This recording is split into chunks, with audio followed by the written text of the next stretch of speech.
நிகிதா, புதுச்சேரி சாலை போக்குவரத்து கழகம் மொத்தம் 80 பஸ்கள் இயக்கப்பட்டு வருகிறது. மொத்தம் 562 பணியிடங்கள் தற்பொழுது 225 நிரந்தர ஊழியர்களும் 255 ஒப்பந்த ஊழியர்களும் பணியாற்றி வருகின்றனர்.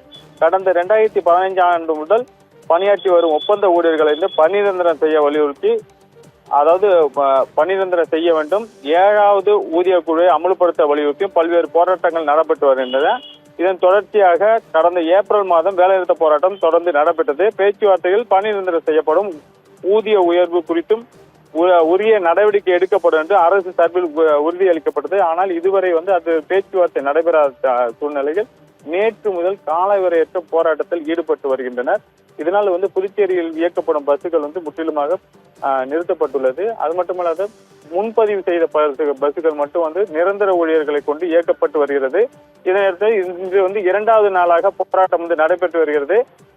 இந்த போராட்டத்தை முடிவு கொண்டுவதற்காக திமுக சட்டமன்ற எதிர்க்கட்சி தலைவர் சிவா தலைமையில முதலமைச்சர் ரங்கசாமியை சட்டசபையில் 11 மணிக்கு இன்று சந்தித்து பேச்சுவார்த்தை நடைபெறும் என்று கூறப்படுகிறது. இந்த பேச்சுவார்த்தையில் உடன்பாடு ஏற்பட்டு பஸ் போராட்டம் வாபஸ் பெறப்பட்டு தகவல் வெளியாகி உள்ளது. இருந்தாலும் ஊழியர்கள் எங்களுக்கு எழுத்துப்பூர்வமாக எழுதி எங்களுக்கு உடனடியாக அதை நிவர்த்தி செய்ய வேண்டும் என்ற கோரிக்கையை வலியுறுத்தி போராட்டத்தில் தொடர்ந்து ஈடுபட்டு வருகின்றனர். நிகிதா.